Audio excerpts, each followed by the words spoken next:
नमस्कार दोस्तों, मैं हूं प्रदीप मिश्रा, आपका दोस्त, आपका भाई, और आप देखना शुरू कर चुके हैं प्रॉपर्टी मिश्रा शो। आज हम एक फिर से बेहद ही गंभीर और चौंकाने वाले रियल एस्टेट फ्रॉड के बारे में बात करने वाले हैं, जो न केवल उत्तर प्रदेश बल्कि पूरे देश की प्रॉपर्टी मार्केट की सच्चाई को उजागर कर रहा है। प्रॉपर्टी मिश्रा शो एक ऐसा प्लेटफॉर्म है जहां हम आपको रियल एस्टेट की महत्वपूर्ण जानकारी, सच्चाई, ये सब आपके पास पहुंचाते हैं। आज का टॉपिक सिर्फ प्रॉपर्टी बायर्स के लिए नहीं बल्कि हर उस व्यक्ति के लिए ज़रूरी है जो भविष्य में प्रॉपर्टी इन्वेस्टमेंट करने की सोच रहा है। दोस्तों, आपकी जानकारी के लिए बता दूं, मैंने आरआरआई ऐप को इंस्टॉल कर लिया है और आपने भी अगर इंस्टॉल नहीं किया तो ज़रूर करें। और अपने कम्युनिटी ग्रुप को मैंने इसके ऊपर डाला है, नीचे डिस्क्रिप्शन में मैं उसका लिंक भी दे रहा हूँ। इस पर क्लिक करके कम्युनिटी ग्रुप में आप ऐड हो सकते हैं, जिससे सबसे पहले आपके पास ये इन्फॉर्मेशन पहुँच जाएगी कि रियल एस्टेट में इन्वेस्टमेंट कहाँ कैसे करें। जो हमारे द्वारा दी गई पहली इन्फॉर्मेशन आपके पास आएगी। वैसे नीचे व्हाट्सएप ग्रुप का भी मैंने लिंक दिया है, इस पे भी आप क्लिक करके मेरे साथ जुड़ सकते हैं। वीडियो को लास्ट तक देखिएगा, तब वीडियो आपको पूरा क्लियर हो पाएगा, या पूरा मुद्दा आप तब समझ पाएंगे। अगर वीडियो अच्छा लगा तो लाइक, कमेंट, शेयर ज़रूर कीजिएगा, और फ्यूचर में रेगुलर आपको ऐसे इन्फॉर्मेटिव वीडियोस मिलते रहें जो प्रॉपर्टी की इन्वेस्टमेंट से रिलेटेड है। तो फटाफट इस चैनल को सब्सक्राइब कर लीजिए, और अगर आप प्रॉपर्टी खरीदने की सोच रहे हैं तो एक बार हमसे कंसल्ट ज़रूर करें। तो चलिए शुरू करते हैं।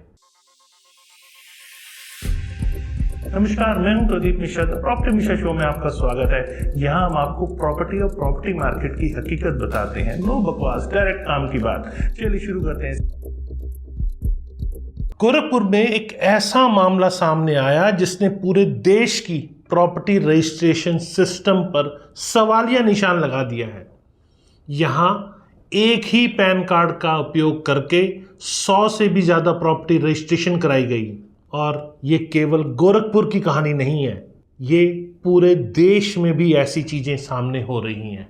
अमर उजाला की इन्वेस्टिगेशन के अनुसार इनकम टैक्स डिपार्टमेंट की जांच में ये पाया गया कि एक सिंगल पैन कार्ड नंबर का उपयोग करके 100 से अधिक प्रॉपर्टी रजिस्ट्रेशन कराए गए।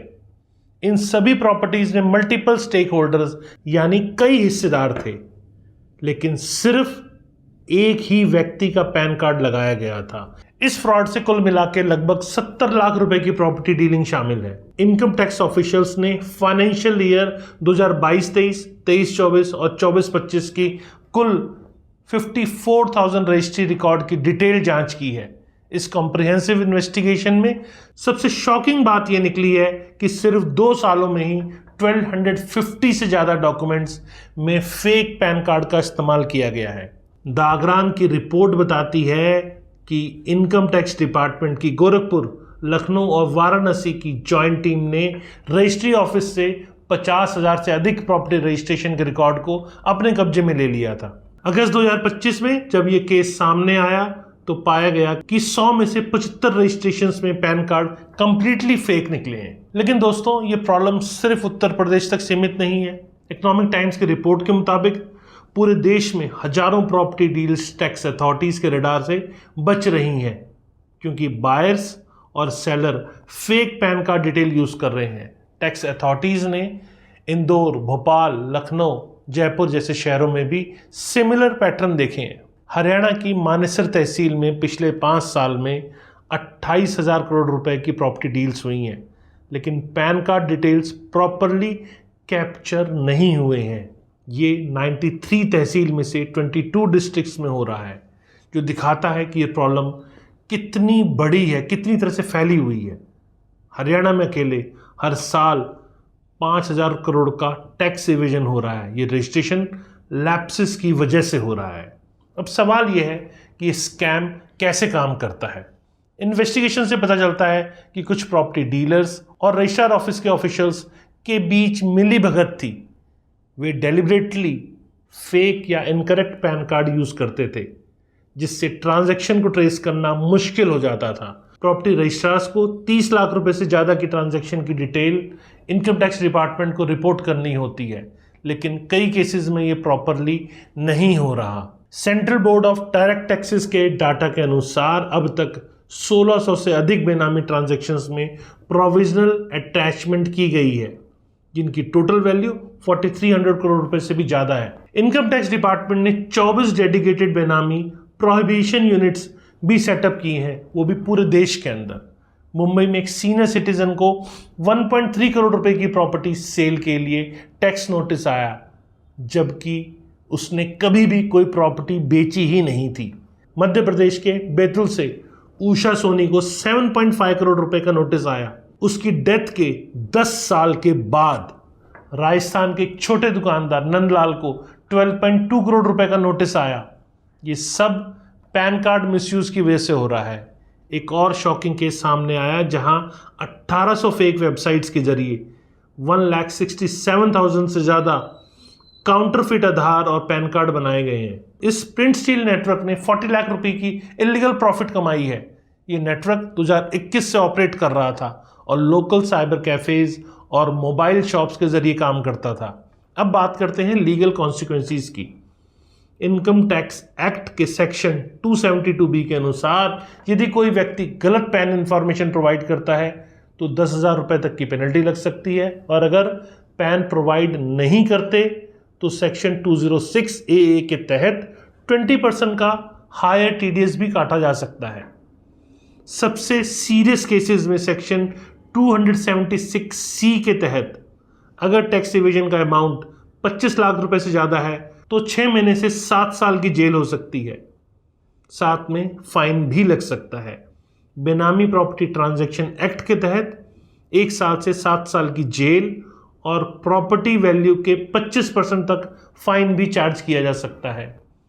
कर्नाटका गवर्नमेंट ने इस प्रॉब्लम को सॉल्व करने के लिए मैंडेटरी पैन और पासपोर्ट ऑथेंटिकेशन की डिमांड की है। वे इनकम टैक्स डिपार्टमेंट और मिनिस्ट्री ऑफ एक्सटर्नल अफेयर्स से सपोर्ट मांग रहे हैं ताकि प्रॉपर्टी रजिस्ट्रेशन में कंप्लीट वेरिफिकेशन हो सके। कर्नाटका में अब पैन, आधार और पासपोर्ट तीनों डॉक्यूमेंट्स की वेरिफिकेशन मैंडेटरी कर दी गई है। टैक्स एक्सपर्ट्स अलग अलग मानते हैं कि mandatory e verification of PAN and Aadhaar सबसे अच्छा सॉल्यूशन होगा, या इनकरेक्ट डिटेल का यूज़ होना बंद हो जाएगा और प्रॉपर्टी रिकॉर्ड्स में जेन्युइन ओनरशिप रिफ्लेक्ट होगी। इनकम टैक्स डिपार्टमेंट अब प्लानिंग कर रहा है कि सभी प्रॉपर्टी ट्रांजैक्शंस में ई वेरिफिकेशन कंपल्सरी कर दिया जाए। बेंगलुरु में भी सब रजिस्ट्रार ऑफिसेज पर भी इनकम टैक्स रेड हुई है, क्योंकि वे mandatory tax statements income tax department को फाइल नहीं कर रहे थे।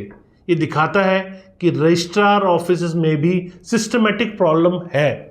तो दोस्तों अब बात करते हैं प्रॉपर्टी बायर्स को क्या प्रिकॉशंस लेने चाहिए। सबसे पहले इंश्योर कर लीजिए कि आपका पैन आधार से प्रॉपरली लिंक्ड हो। इनऑपरेटिव पैन यूज करने पर हर ट्रांजैक्शन पे 10,000 रुपये पेनल्टी लग सकती है। अगर मल्टीपल पार्टनर्स हैं तो भी सभी के पैन कार्ड का मेंशन होना वहाँ चाहिए। प्रॉपर्टी ट्रांजैक्शन में हमेशा जेन्युइन पैन कार्ड ही प्रोवाइड करें। रजिस्ट्री के टाइम पर सभी डॉक्यूमेंट्स के थॉरो वेरिफिकेशन कराएं और कभी भी शॉर्टकट ना अपनाएं। टाइटल वेरिफिकेशन एक्सट्रीमली इंपॉर्टेंट है।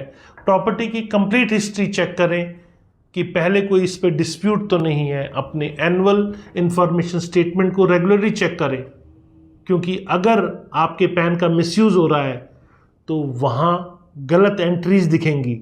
अगर कोई गलत एंट्री दिखे तो तुरंत फीडबैक प्रोवाइड करें, और अगर ज़रूरत हो तो पुलिस कंप्लेंट भी कर सकते हैं आप। गवर्नमेंट अब रजिस्ट्रेशन बिल 2025 लाने जा रही है, जो प्रॉपर्टी रजिस्ट्रेशन को और भी स्ट्रिक्ट बनाएगा। हर रजिस्ट्रेशन में डबल वेरिफिकेशन होगी और buyer detail automatically income tax department को शेयर होगी। बायोमेट्रिक ऑथेंटिकेशन भी कंपल्सरी होगी, जिससे आइडेंटिटी थेफ्ट का रिस्क कम हो जाएगा।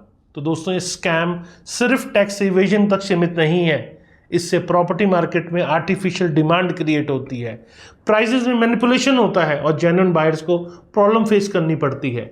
ब्लैक मनी को वाइट करने के लिए रियल एस्टेट सेक्टर का गलत इस्तेमाल हो रहा है, जो हेल्दी मार्केट के लिए बहुत ज़्यादा हार्मफुल है। मेरा एनालिसिस ये है कि प्रॉब्लम को सॉल्व करने के लिए टेक्नोलॉजी का बेटर यूज़ करना होगा। ब्लॉकचेन टेक्नोलॉजी यूज़ करके प्रॉपर्टी रिकॉर्ड्स को टेम्पर प्रूफ बनाया जा सकता है। AI और मशीन लर्निंग यूज़ करके सस्पिशियस पैटर्न को डिटेक्ट किया जा सकता है। सभी स्टेट्स में यूनिफॉर्म सॉफ्टवेयर यूज़ करने चाहिए जो ऑटोमेटिकली पैन और आधार वेरिफिकेशन करे। Real time data sharing income tax department के साथ होना बहुत ज़रूरी है। रजिस्ट्रार ऑफिसेज में CCTV मॉनिटरिंग और डिजिटल सिग्नेचर कंपल्सरी होने चाहिए। तो दोस्तों गोरखपुर का ये केस एक वेकअप कॉल है। ये दिखाता है कि रियल एस्टेट सेक्टर में ट्रांसपेरेंसी लाने के लिए स्ट्रॉन्ग मेजर्स लेने की सख्त ज़रूरत है। प्रॉपर्टी बायर्स और सेलर्स दोनों को रिस्पॉन्सिबल होना पड़ेगा और सभी रूल्स को स्ट्रिक्टली फॉलो करना पड़ेगा। अगर आप प्रॉपर्टी इन्वेस्टमेंट की प्लानिंग कर रहे हैं तो कभी भी फेक डॉक्यूमेंट का यूज़ ना करें, सभी लीगल रिक्वायरमेंट्स का पूरा करें और अपने पैन को आधार लिंक करवाना बिल्कुल ना भूलें। क्लीन और ट्रांसपेरेंट प्रॉपर्टी डीलिंग्स ही हेल्दी मार्केट बना सकती है। आज का मेरा ये detailed analysis Gorakhpur real estate pan scam के साथ साथ नेशन वाइड प्रॉपर्टी फ्रॉड की कंप्लीट पिक्चर दिखाता है। ये दिखाता है कि प्रॉब्लम सिर्फ एक सिटी या स्टेट की नहीं है बल्कि पूरे कंट्री की प्रॉपर्टी मार्केट को इफेक्ट करने वाला ये सीरियस इशू है। अगर वीडियो पसंद आया तो लाइक करें, कमेंट करें और शेयर करें। फ्यूचर में रेगुलर आपको ऐसे और इन्फॉर्मेटिव वीडियोस मिलते रहें, इसके लिए फटाफट चैनल को सब्सक्राइब करें। नमस्कार और जय हिंद।